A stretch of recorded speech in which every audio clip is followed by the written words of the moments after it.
40 বছর ছিল এই মসজিদের খেদমতে। কয় বছর? জোরে কর না। 44 বছর। এই নামাজের ইমামতির চাকরির কারণে তো 44 বছর নামাজ পড়ছে না? এর আগেরটি বাদই দিলাম, ছাত্র জীবনেরটি বাদে দিলাম। এত বড় একজন পীর সাহেব, এত বড় একজন ইমাম চাকরির খাতিরে কয় বছর পড়ছে? 44 বছর। 44 বছর নামাজ পড়ে আমার বাপের কপালে একটা দাগও লাগলো না। আমার 23 বছর হয়ে গেছে এই মসজিদে, আমার 23 বছর হয়ে গেছে। দাগ আসেনি? নামাজ পড়া না পড়া? পড়া দাগ ফলল না, আর এক চিল্লা না, এখন 3 দিনেরও আছে। 3 দিনের চিল্লায় দাগ এত বড় লইয়ে। আচ্ছা, নামাজ নুরানি ইবাদত নাকি দাগওয়ালা ইবাদত? নামাজ নুরানি ইবাদত না দাগওয়ালা ইবাদত? তো নুরানি ইবাদতের মধ্যে দাগ পড়ে কা? বোঝা গেল যে ইমানে বেজাল আছে। যখনই তারা গিয়া কয় সুবহানা রাব্বিয়াল আলা, আল্লাহ রাব্বুল আলামিন জানি ফেরেশতাদেরকে বলেন তোর ঈমান আকীদা ঠিক নাই, তোর আলা দিয়া আমার দরকার নাই। অতএব অন্তরের আল ওয়াজহু মিরআতুল কলব, আল ওয়াজহু মিরআতুল কলব, অর্থাৎ অন্তর হচ্ছে, চেহারা হচ্ছে অন্তরের আয়না। অন্তরের মধ্যে রাসূলের দুশমনী লইয়া নামাজ পড়লে এই নামাজের রেজাল্ট হইল দাগ, আর অন্তরের মধ্যে মোহাব্বত নিয়ে নামাজ পড়লে এই নামাজের রেজাল্ট হইল চেহারা নূরানি। ওই নামাজেই আল্লাহ চায়। ওই নামাজ যখন বান্দা পড়া শুরু করে নবীর মোহাব্বত নিয়া, তখন আল্লাহ ডাইকা ডাইকা কয় বান্দারে আরো ডাক, তোর ডাকটা আমার বেশি মজা লাগে, কারণ তোর অন্তরের মধ্যে স্বয়ং নবীর মোহাব্বত আছে। এই জন্য আল্লাহ ডাইকা ডাইকা কয় তুই আমারে ডাক রে বান্দা, তুই আমারে ডাক। আহা, কত মোহাব্বত নিয়ে ডাকে আল্লাহ বান্দারে। কোন বান্দারে? যারা তারে না নবী প্রেমিকরা রে? তুই আমারে ডাক রে বান্দা, তুই আমারে ডাক। মন বরিয়া ডাকলে আমায়, মন বরিয়া ডাকলে আমায়, গুনাহ পাবি মাফ। তুই আমারে ডাক রে বান্দা, তুই আমারে ডাক। এক ডাইকা আছেন আল্লাহর ওলি গৌসুল আজম নামজার শুনি। এক ডাইকা আছেন গৌসুল আজম নামজার শুনি, গৌসিয়াতের আলো দিয়া, গৌসিয়াতের আলো দিয়া ইরাক হয় আবাদ। তুই আমারে ডাক রে বান্দা, তুই আমারে ডাক। তুই আমারে ডাক রে বান্দা, তুই আমারে ডাক। মন বরিয়া ডাকলে আমায়, মন বরিয়া ডাকলে আমায়, গুনাহ পাবি মাফ। তুই আমারে ডাক রে বান্দা, তুই আমারে। এক ডাইকা আছেন আল্লাহর ওলি গাজী আকবর নামজার শুনি। এক ডাইকা আছেন আল্লাহর ওলি আকবর আলী নামজার শুনি।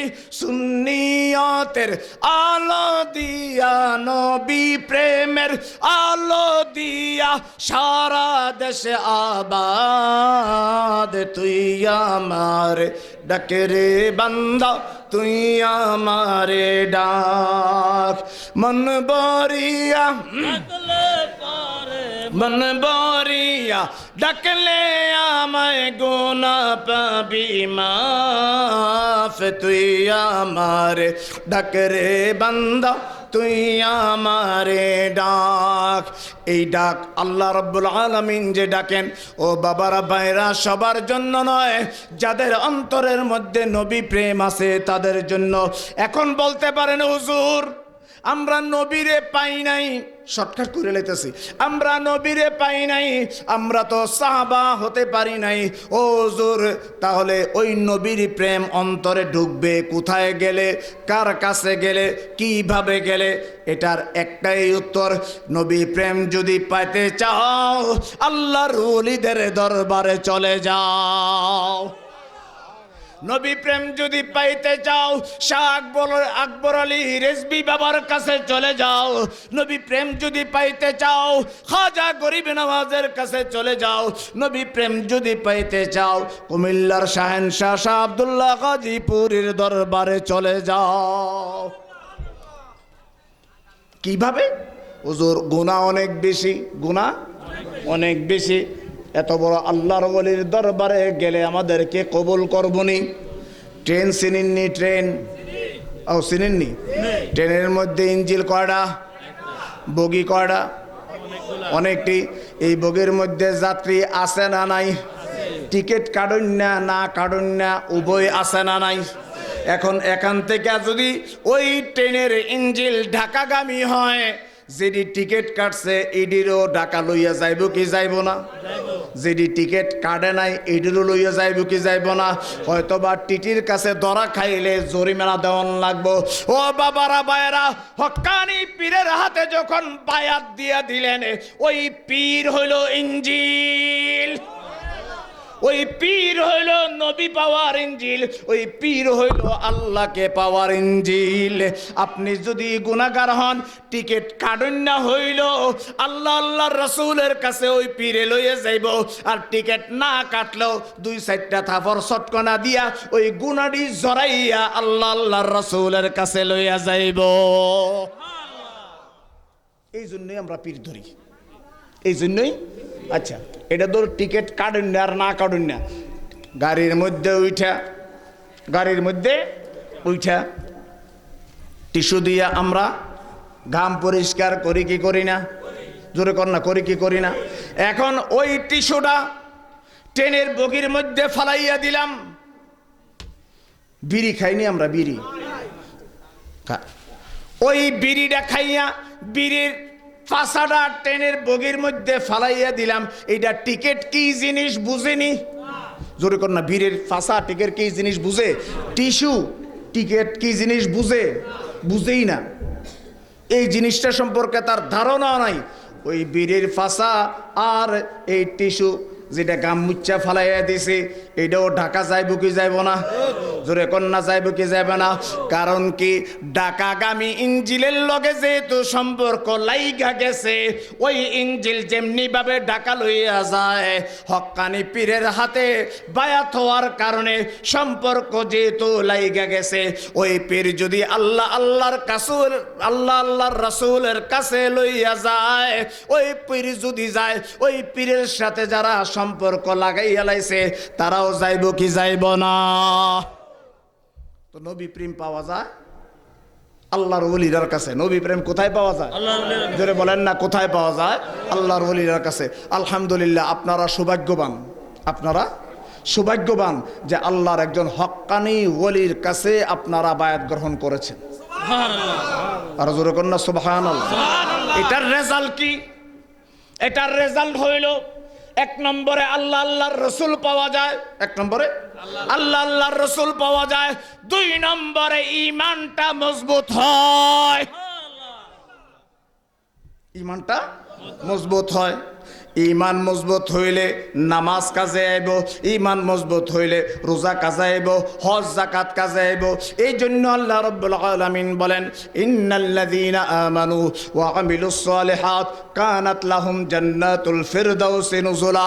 ও আমার ঈমানদার সুন্নি আমলওয়ালা বান্দারা, আগে কোনটা? আমল না ঈমান? জোরে কোন আমল না ঈমান? ও আমার আমলদার সুন্নি ঈমানদার বান্দারা, তোমাদের জন্য আমি রেজাল্ট রেখে দিছি। ও আল্লাহ, কি রেজাল্ট? তোমাদের জন্য আমি ঘোষণা করে দিলাম, ছোট মোটো জান্নাত না, জান্নাতুল ফেরদাউস।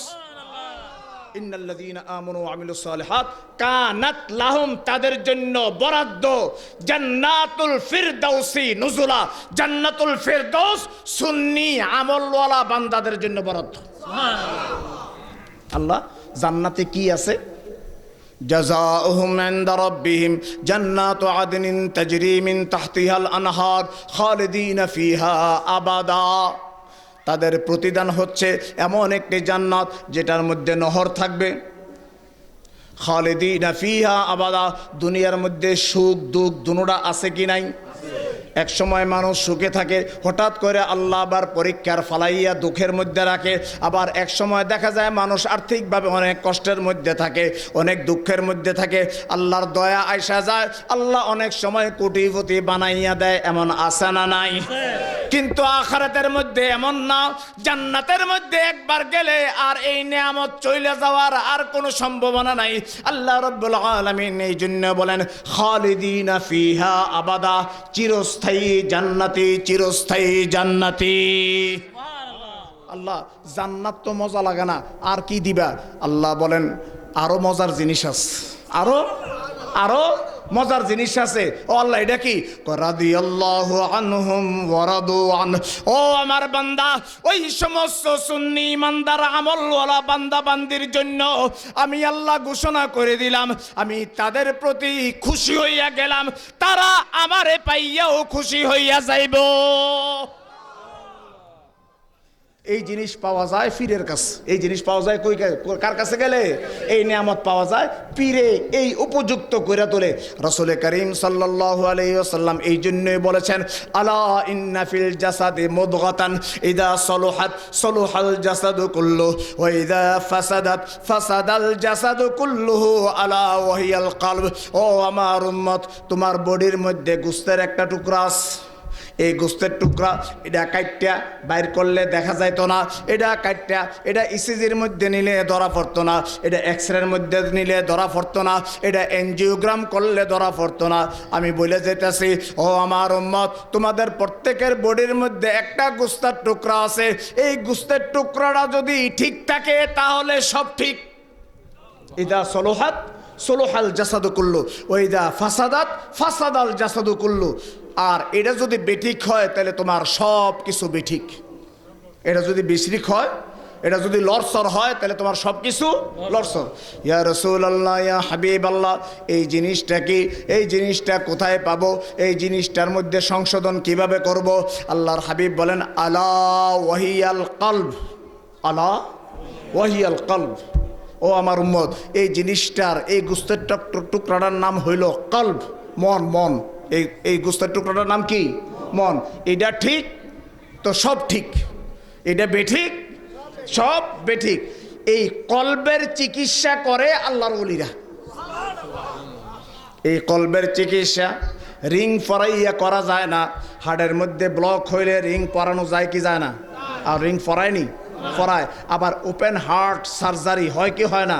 এগুলার দ্বারা ওই কলবের চিকিৎসা হয় না, এগুলার চিকিৎসা হয় গুনাহগার মুরিদ, গুনাহগার বান্দা যখন আল্লাহর ওলির দরবারে যায়, আল্লাহর ওলির নেক নজরের মাধ্যমে ওই কলবের চিকিৎসা হইয়া যায়। ওই কলবের চিকিৎসা আল্লাহর ওলিদের নেক নজরে হইয়া যায়। এটার লেগা কোনো ছুরি কেসি এনেস্থেসিয়া দিয়া বেহুশ করার দরকার হয় না। পীরের সামনে বসছেন, আল্লাহর ওলির সামনে বসছেন, আল্লাহর ওলি শুধু এক ঝলক চাইছে, কাজ হয়ে গেছে। গাউসে পাকের দরবারে চুর আইছিল, চুরি করতো। গাউসে পাকের গাউসিয়াতের নজর ছোটো মোটো না, স্পেশাল স্পেশাল। চুরে কুতুব বানাই দিস। গুনা তো মাফ করছে, চুরি গুনা না সওয়াবও। গুরি চুরি চুরি করতে হয়েছে। এদিকে সামদেশের মধ্যে কুতুব নাই। সামদেশের আল্লাহর ওলিরা এসে গাউসে পাকের দরবারে, হুজুর আমরার এলাকার তো কুতুব নাই, কুতুব শূন্য হয়ে গেছে, উনি এন্তেকাল করছেন, যিনি কুতুব ছিল। আচ্ছা নিবি, তোরা যখন আইসস আমার এখান থেকে দেওয়ার খালি হাতে যাওন যায় না। খালি হাতে গেলে তো আর আমার গাউসিয়াত থাকলো না। হুজুর একটা কুতুব দেন, ওই আমার খাটের নিচে আছে একটা, লয়ে যে গেট। কোনো অপারেশন লাগছে, কোনো এনজিওগ্রাম লাগছে, বেহেশকরণ লাগছে, তে আইসে বালা নেই, তো আরো বালা নেই তো আইসলো না, চুরি করতে আইসে, চুরি করতে আইসে। গাউসে পাকের তার যুদ্ধের টাইমে উঠছে, টের ফাইলে কোনো রকম যান বাঁচানোর লেগে খাটের তলে গিয়ে ঢুকছে। কসবা কি করছে, ওই খাটার নিচে আছে একটা, আইসে আর এক কামে এটারই কুতুব বানাই দিলাম, যা এটা লয়ে যে। এই জন্য তরিকত, এই জন্য তরিকত, তরিকতের মাধ্যমে মানুষের আত্মশুদ্ধি হয়, তরিকতের মাধ্যমে কলবের চিকিৎসা হয়। আর তরিকতের প্রথম এবং প্রধান সবক হইল আদব। তরিকতের প্রথম এবং প্রধান সবক কি? আদব। রেজবি বাবাজান প্রায় সময় কইতো, ওনার ক্যাসেট শুনে দেখেন যে বাবা রে যা কিছু করস আর না করস বেয়াদবি করিস না, বেয়াদবি করিস না। इल्म चंदा के बेशतर खानी अज खुदा जो खाही के तौफीक अदब। शेख सादी रहमतुल्लाह अलैह बोलेन अज खुदा जो खाही के तौफीक अदब बेअदब गश्त अज फजल रब। আল্লাহ যার নসিব ভালো রাখেন তাকে আদবের সেই পার্সেন্টেজ, আদবের সেই শিক্ষা তাকে দান করেন। বেয়াদব মাহরুমে গাস্ত আজ ফজল রব। বেয়াদব যারা, তারা আল্লাহর রহমত থেকে বঞ্চিত হয়, আল্লাহর রহমত থেকে বঞ্চিত হয়। দুইটা জিনিসের ব্যাপারে সারা বিশ্বের মধ্যে এত মতামত থাকার পরও দুইটা জিনিসের ব্যাপারে ওয়াহাবি বলেন, সুন্নি বলেন, খারিজি বলেন, লামাজমি বলেন, হিন্দু বলেন, মুসলমান বলেন, বৌদ্ধ বলেন, খ্রিস্টান বলেন, সবাই একমত, সবাই একমত। এক নম্বর হইল বেয়াদব যারা, তারা শাস্তি দুনিয়া থেকে পাওয়া শুরু করে, শাস্তি দুনিয়া থেকে পাওয়া শুরু করে। আরেকটা হইল মৃত্যু, মরণের ব্যাপারে কারো কোনো দ্বিমত আসেনি? কোনো ধর্মের কেউ কইতে পারবো যে আমি মরতাম না? মরণের ব্যাপারে কোনো দ্বিমত নাই। আরেকটা হইল বেয়াদবের শান্তি নাই। এই জন্য দেখবেন যেই সন্তান মা বাবার সাথে বেয়াদবি করে তার আযাব দুনিয়া থেকেই শুরু হয়ে যায়। অন্যান্য ইবাদতের মধ্যে, অন্যান্য গুনার মধ্যে যদি 2 নম্বরই হয়, অন্যান্য গুনাহ যদি মানুষ করে, ওই গুনার আযাব আল্লাহ দুনিয়ার মধ্যে অনেক সময় দেন, আবার অনেক সময় না দিয়া আখিরাতের লেগে রেখে দেন। কিন্তু মা বাবার সাথে বেয়াদব আচরণকারী কোনো সন্তান, তার আযাব দুনিয়ার থেকেই শুরু হয়ে যায়। আপনাদের এলাকাত মা বাবার সাথে বেয়াদব করা ফুলাফাইন নাই মনে হয়? জোরে কন্যা আসেনি? আহা, ও যুবক ভাইরা, পৃথিবীর মধ্যে একমাত্র পরীক্ষিত আপন হচ্ছে যার যার মা বাপ। নিঃস্বার্থ আপন, নিঃস্বার্থ আপন। খানায়ে কাবার ইমাম রে দিয়া দোয়া করাইবা, মা বাবার মনে কষ্ট দিয়া কোনো লাভ নাই, কোনো লাভ নাই। মা বাবা বৃদ্ধাশ্রমে, বাড়ির নাম দিছে মায়ের দোয়া, মা বৃদ্ধাশ্রম আছে না নাই? জোরে কর না। আবার কোন কোন জায়গার মধ্যে মা বাবার দোয়া, মা বাবার দোয়া। আবার আমরাও একটু ভুল আছে, আমরা মার ওয়াজ করতে করতে করতে বাপ যে একটা আইটেম আছে এটা পুরা। ও যুবক ভাইরা, আজকে নতুন কথা শুনে যাও। মার দোয়া বদদোয়া আল্লাহ একটু যাচাই বাছাই করে কবুল করে। মার দোয়া এবং বদদোয়া আল্লাহ যাচাই বাছাই করে কবুল করে। কেন জানুনি? মার মনটা না নরম, মার মনটা কি নরম। মার মনটা আবেগ, আবেগ বেশি মার মনটার মধ্যে, মার মনটার মধ্যে আবেগ বেশি, মায়া বেশি। আবেগের ঠেলায় দোয়াও করে লাই, আবার আগের আবেগের ঠেলায় কইলাই আল্লাহ তোর সিনাটার উপর দিয়া ট্রাকের চাক্কাটা নিত, কয়নি? মা কইলায় না? এর লেগে আল্লাহ একটু যাচাই বাছাই করে দোয়াটা কবুল করে। আরে আসলে কি অন্তরতে কইছে না ঠেলার লগে কইলিস? কিন্তু বাবা যখন দোয়া করে, বাবা যখন বদদোয়া করে, অনেক সহ্যের পর বদদোয়া করে, অনেক সহ্য, অনেক সহ্য। আমরা হুজুররারও দোষ আছে, মার কথা কইতে কইতে কইতে কইতে বাপ যে একটা আইটেম আছে, ওই আমি বাস দিয়ে যাইতেছি, আমার কাছে এই লোকের কথাটা পছন্দ হয়েছে আর কি। আমার লগে আমার যে কোনো একজন মুসল্লি উঠছে, তো জায়গায় জায়গায় লিখে রাখে দেন মায়ের দোয়া, মায়ের দোয়া লেখা থাকে না বাসের মধ্যে, তো হ্যাঁ সেইতে গেছে গার বুঝছিনি মুরব্বী যেখানে খালি ওই কন্ট্রাক্টররা দেখছে খালি চতুর্দিকে মায়ের দোয়া, মায়ের দিকে মায়ের দোয়া, মায়ের দোয়া। বাপ কি তোরারে গুতাইছে, বাপের নাম কো হ্যাঁ অন্য একটা ভাষা ব্যবহার করছে। আমি কিছু ভাই থাক, আমি তো আর এই ভাষাটা ব্যবহার করতে পারতাম না, আমি একটু ভদ্র ভাষা বাপের কি কোনো অবদান নাই রে? প্রতিদিন একই রোডের মধ্যে অ্যাক্সিডেন্ট হইয়া মানুষ মারা যায় কি যায় না? ঘুম থেকে উঠা ওই রোডটাতে মানুষ মারা গেছে, বাপ এটা পরোয়া না কইরা নিজের জীবন বাজি লাগাইয়া তারপরে সন্তান আর বউয়ের জন্য এই রোড দিয়ে আসা যাওয়া করে কি করে না? একটু আগে মারা গেছে কিন্তু মানুষ, যে কোনো একটা রোডে মনে করেন একটু আগে মারা গেছে, বাপ আর এটা দেখে না যে বাবুরে এখানে যেহেতু মারা গেছে এখান দিয়ে আর যাইতাম না, এটা করে না, বরং এই জীবন বাজি লাগাইয়া বাপ এই রুট দিয়ে যায় যে নিজের জন্য, নিজের জন্য না বউ বাচ্চার জন্য, বউ বাচ্চার জন্য। কিন্তু বাবা বরাবরই অবহেলিত না রে বাবা না। বউয়ের ঈদের সময় নতুন কাপড়, ছেলের নতুন কাপড়, মেয়ের নতুন কাপড় দেয় কি দেয় না? জোরে বলেন দেয় কি দেয় না? ও বাবারা বোনেরা যদি ঘরের মধ্যে শুনে থাকো, ও বউরা ও স্ত্রীরা, কোনোদিনই কি জিজ্ঞাইছো বাবা আমরার জন্য এত কিছু আনলা, তোমার জন্য কি কিনলা? না বউ জিগায়, না ছেলে জিগায়, না মেয়ে জিগায়।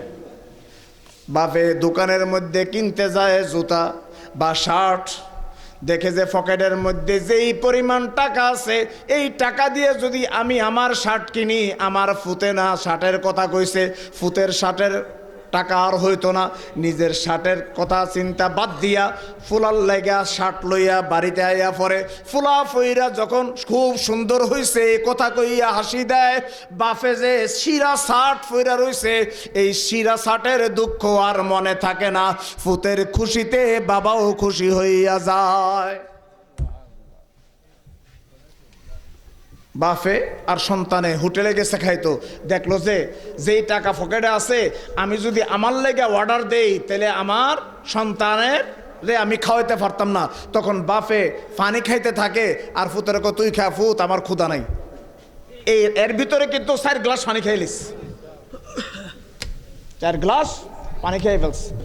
বাবার যেমন অবদান বেশি, মার অবদান আছে আপন জায়গায় ঠিক আছে, বাবার অবদানও কোনো অংশে কম না।